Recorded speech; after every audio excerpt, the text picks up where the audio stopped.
en mi calidad de director ejecutivo y representante legal del Comité Permanente por la Defensa de los Derechos Humanos. Quisiera indicar de que esta organización tiene 40 años de trabajar en derechos humanos, especialmente en el ámbito del litoral ecuatoriano.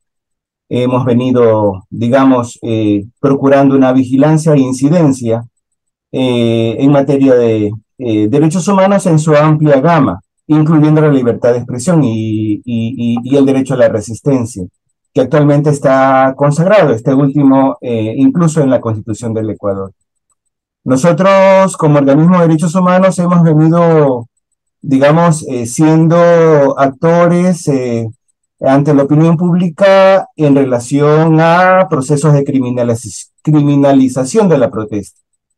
Durante el gobierno del propio Rafael Correa, eso fue una de las tendencias de vulneración de derechos más graves que, digamos, nosotros pudimos registrar. Incluso ya en el gobierno de Moreno, el CDH, junto a otras organizaciones, estuvo promoviendo la amnistía de cerca de 300 dirigentes, especialmente indígenas, pero también del litoral ecuatoriano.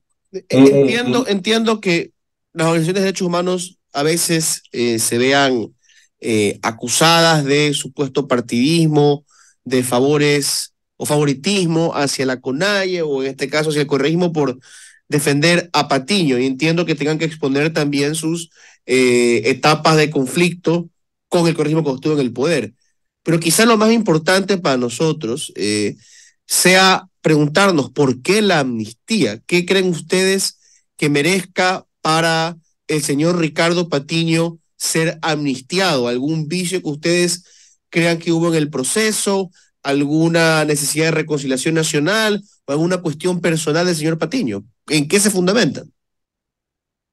Bueno, en el momento en el que los hechos ocurrieron, esto fue octubre de 2018, él era un dirigente político, no era un funcionario público, y estaba en su calidad de ciudadano que dirigía un movimiento político en una reunión de este movimiento. Esa fue la información que incluso la esposa en noviembre del 2022 nos hizo llegar, pidiendo nuestra apoyo, no, nuestra ayuda para este proceso de amnistía. Y digamos, a partir de esa, digamos, primer contacto con la esposa del ciudadano Patiño, iniciamos un proceso de verificación y de consideración de ese pedido, que como decía antes, al inicio, lo hemos venido ejecutando en relación a otros dirigentes políticos en el ámbito del derecho a la resistencia y la libertad de manifestación pacífica y la libertad de expresión.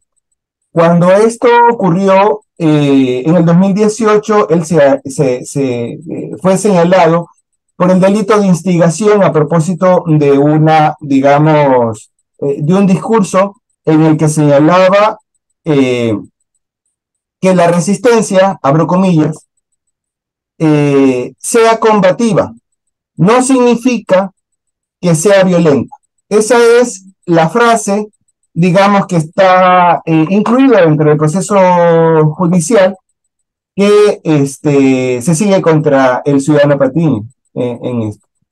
Y a juicio nuestro, no amerita, en relación al derecho a la manifestación pacífica, a los estándares ¿Sabe que sería bueno internacionales. quizá, y yo entiendo que hay que proteger el discurso y que a veces uno puede exagerar, digamos, si a mí me tomasen de manera literal las cosas que yo en esta radio estuviera preso o muerto, lo entiendo, Por pero supuesto. citando y bajo protesta, citando al comercio, no me queda más, vamos a prepararnos para la represión, porque tenemos que tomarnos las instituciones públicas, tenemos que cerrar los caminos, que nos cojan presos, no les tenemos miedo. Ahora vamos a demostrar nuestra capacidad y veremos a los compañeros de los chats que han sido muy combatidos a combatir en las calles. La parte específica que me llama la atención es tomarnos las instituciones públicas. Porque cerrar calles, aunque está prohibido según la propia interpretación del correísmo de que es una paralización de servicios públicos, tomarse las instituciones públicas suena a una toma de la Contraloría aquí, una toma del Congreso en los Estados Unidos o aquí. Es algo un poco más creíble llamar a eso un llamado a la insubordinación. Y hay que traer esto al contexto, ¿no? Estas palabras las dio el 27 de octubre del 2018 en La Tacunga, en un encuentro de seguidores de la Revolución Ciudadana. O sea, en una convención de la Revolución. Una convención de la Revolución Ciudadana. Si bien esto no pudo haber sido cuando él estaba ocupando funciones dentro de, pero está llamando, está instigando a un levantamiento y a tomar instituciones del Estado. ¿O usted considera que esas palabras no realmente no sobrepasan los límites de lo que permite la ley? Y está dentro de un acto político también. Entonces, se considera de que debería haber un delito objetivo y no necesariamente la expresión o el llamado a cometerlo. ¿A qué me refiero? El delito por el cual él, digamos, está señalado, el delito, algo que finalmente no se dio, es una intención en esto. No ocurrió eso. Tal vez en octubre del 2019 pudo haber eso, pero este es otro asunto en esto. El cometimiento, la promoción de algo que no se dio, digamos como que quita sentido al señalamiento y se vuelve obviamente ya una vulneración y en el ámbito de la persecución que esa y otras organizaciones políticas, incluso los canalles que han sido antagónicos, han sufrido en esto.